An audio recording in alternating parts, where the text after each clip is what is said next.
అందరికీ నమస్కారము. మనమైతే ఈరోజు మాట్లాడుతున్న వీడియో ఏంటంటే ఈ పేషెంట్లో మనం రిజల్ట్స్ చాలా బాగా తీసుకొచ్చినాము. ఏ విధంగా మనము రిజల్ట్స్ బాగా తీసుకురావడానికి ప్రయత్నం చేసినాము, ఎట్లా తీసుకొచ్చినాము అనే దాని గురించి మనము ఈ వీడియోలో మాట్లాడుకుందాము. ఎందుకంటే ఒక్కొక్క మామూలు కామన్ మ్యాన్కి ట్రాన్స్ప్లాంట్ అన్నప్పుడు అందరి ట్రాన్స్ప్లాంట్ ఒకే రకంగా కనపడుతుంది వాళ్ళకి. అంటే ట్రాన్స్ప్లాంట్ అనేది ఒక సర్జరీ మాత్రమే వాళ్ళకి. అట్లా కాకుండా ఒక్కొక్క పేషెంట్ ఒక రకంగా ఉంటుంది.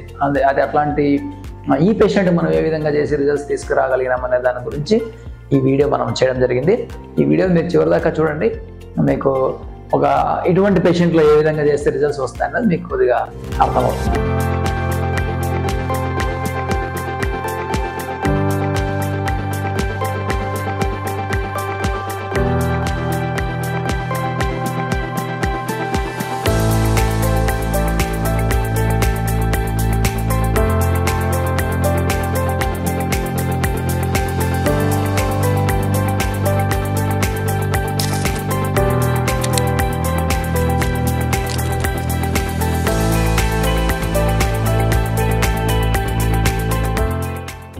యూజువల్గా ఏంటంటే కామన్ మ్యాన్కి చాలా మంది పేషెంట్లకు కావచ్చు, వాళ్ళకి ఏంటంటే ట్రాన్స్ప్లాంట్ అన్నప్పుడు ఎక్కడో మా కజిన్ చేసుకున్నాడు, ఫ్రెండ్ చేసుకున్నాడు, నాకు చేయండి అని వాళ్ళకు ఎవరు చేసినా ఒకటే, ఎక్కడ చేసుకున్నా ఒకటే అనే ఫీలింగ్ ఉంటుంది. అంటే ఈచ్ పేషెంట్ ఈచ్ సర్జరీ అంటే ఎవ్రీ సర్జరీ ఏ ట్రాన్స్ప్లాంట్ అయినా ఒకటేలాగా కనపడుతుంది వాళ్ళకి.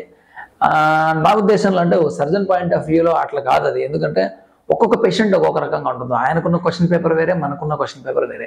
అంటే ఏంటంటే ఒక్కొక్కరికి స్కిన్ కలర్ మీద కావచ్చు, లేకుంటే హెయిర్ కలర్ మీద కావచ్చు, హెయిర్ టెక్స్చర్ మీద కావచ్చు, డెన్సిటీ మీద కావచ్చు, చాలా ఫ్యాక్టర్స్ ఉన్నాయి. సో ఫ్యామిలీ హిస్టరీ పరంగా కూడా వాళ్ళు head size, head shape, baldness ఉంటుంది. కాబట్టి ఒక్కొక్క పేషెంట్కి ఒక్కొక్క టైపు, అందరికీ సేమ్ అయితే కాదు. అందువల్ల ఇక్కడ ఈ పేషెంట్కి మేము అన్ని అబ్జర్వ్ చేసిన తర్వాత బెస్ట్ రిజల్ట్స్ తీసుకురావడం జరిగింది. అంటే ఎట్లా తీసుకురావడం జరిగిందంటే మనకు ఫస్ట్ ఆఫ్ ఆల్ పేషెంట్కి ఏం అవసరము, ఆయన ఏజ్ ఏంటి, తర్వాత మనము ఎక్కడ మెయిన్ ప్రాబ్లం ఉందనేది గుర్తించాలి కన్సల్టేషన్లో. తర్వాత ఎక్కడ మనం ఏ యాంగులేషన్లో ఇంప్లాంట్ చేస్తే నీట్గా వస్తుందని మనం గమనించగలగాలి. సో ఆ విధంగా చేసిన తర్వాతనే మనం ఈ పేషెంట్కి ఒక స్కెచ్ తీసుకుంటాం. ఈ విధంగా ఇట్లా చేయొచ్చు ఒక ఐడియా పెట్టుకుంటాము. ఆ ఐడియాని మనం సర్జరీలో ఇంప్లిమెంట్ చేయాలి. అంటే ముందర ఎన్ని గ్రాఫ్ట్స్ పెడుతున్నాము, ఏ యాంగిల్స్లో పెడుతున్నామని కావచ్చు, ఎంత డెన్సిటీ పెడుతున్నామని కావచ్చు, ఇవన్నీ ఒక క్యాలిక్యులేషన్ ఉంటుంది. అట్లా చేసిన తర్వాతనే మనకు బెస్ట్ రిజల్ట్స్ వస్తుంది. ఈ పేషెంట్కి అయితే ఫ్రంట్ బ్యాక్ రెండు పట్ల మనకు బాల్నెస్ అయితే ఉంది, కానీ ఫ్రంట్ కొంచెం ప్రయారిటీ ఎక్కువ కావాలి. ఆయన రెండు కావాలన్నాడు, కానీ అన్ని పేషెంట్లలో మనకు రెండు ఒకేసారి చేసి రిజల్ట్స్ తీసుకురాలేము. దయచేసి అది గమనించండి. ఈ పేషెంట్కి మనం ఏం చేసామంటే ముందర భాగంలో ఎక్కువ డెన్సిటీ పెట్టడం జరిగింది, వెనకాల కొద్దిగా తక్కువ పెట్టడం జరిగింది. సో ఆ విధంగా ప్రయారిటీ, పేషెంట్ ప్రయారిటీ పరంగా కావచ్చు, మన సర్జికల్ ప్రయారిటీ పరంగా కావచ్చు, మనం చేసి రిజల్ట్స్ తీసుకురావడం జరిగింది.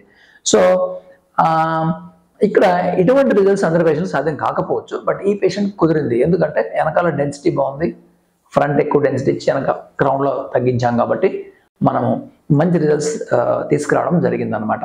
సో ఇదే పేషెంట్గా మనం బ్యాక్ పెట్టేసి క్రౌన్లో ఫ్రంట్ పెట్టలేదు అనుకోండి, రిజల్ట్స్ ఫెయిల్యూర్ కావచ్చు. లేదా మొత్తం మంది ఫ్రంట్ పెట్టేసి వెనకాల ఏమీ చేయలేదు అనుకోండి, అక్కడ కూడా ఆయనకు వెనకాల ప్యాచ్ అలాగే ఉండి ఫెయిల్యూర్ కావచ్చు. కాబట్టి ఇవన్నీ ప్లానింగ్ అనేది చాలా ఇంపార్టెంట్.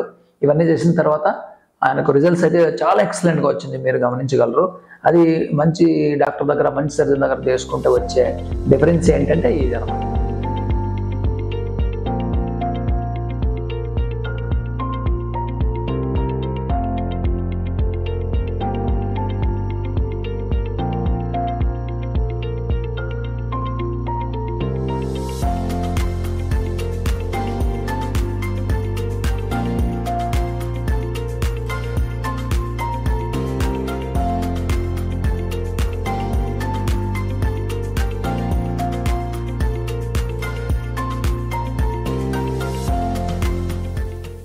కన్క్లూజన్ ఏంటంటే ఎవరైనా ట్రాన్స్ప్లాంట్ చేయొచ్చు కదా, ఎక్కడైనా చేయొచ్చు కదా, ఎవరికైనా ఒకటే అనుకుంటే పొరపాటు.